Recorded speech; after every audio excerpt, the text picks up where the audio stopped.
Hey, welcome to Divine Code, and I am trying to make this video in my bathroom because it's one of the few places in the house that has light right now. We have no power.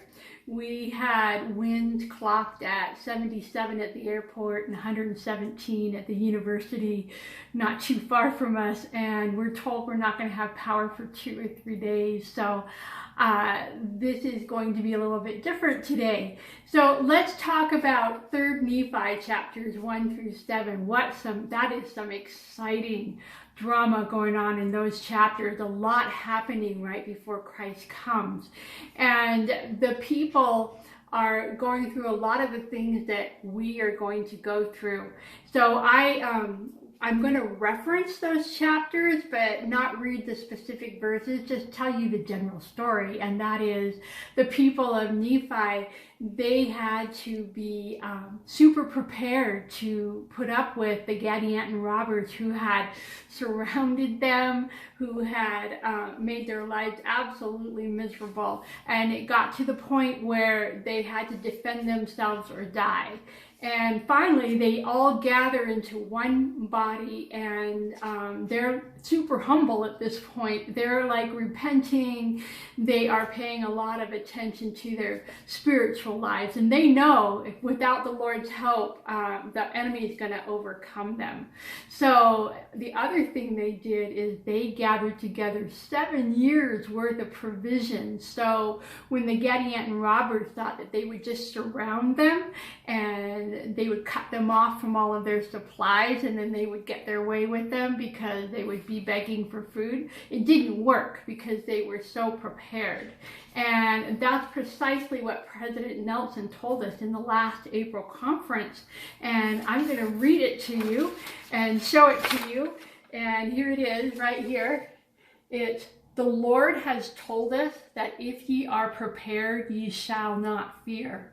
Of course, we can store our own reserves of food, water, and savings, but equally crucial is our need to fill our personal spiritual storehouses with faith, truth, and testimony." You know what I thought was really great about this quote was he didn't discount food and savings and stuff like that as if they were less important than spiritual. He said they were equally crucial.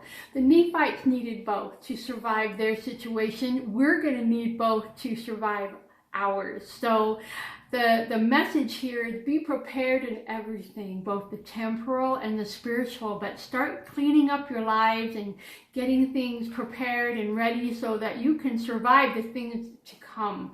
And today is a perfect example. We are well prepared, and so even though we don't have electricity, we're okay. And that's a much nicer feeling than not having things and not being so okay.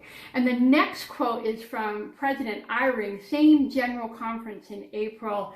I love this quote because it's really a sign, or it's a message of what's coming our way and another way that we need to get prepared. So let me read this one. "We as a people will become more united amid increasing conflict. We will be gathered in the spiritual strength of groups and families filled with gospel light."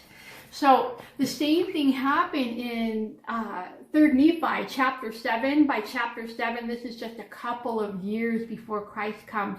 But people, the government it no longer exists, and people had split up into tribes. Everybody was with their family and their friends. And President Eyring is telling us what's going to be happening. He says we will become more united among increasing conflict. That's what's coming our way. And I just want to urge you to make sure you know who your people are, your family and your friends. Who do you want to be hanging out with when all the tough times come? Right now is the time to strengthen those relationships and make sure that you are hanging out with the right people and that you have a group of people that you feel really good about. It's time to prepare. It's time to be thinking about those things. Bless you and thank you so much.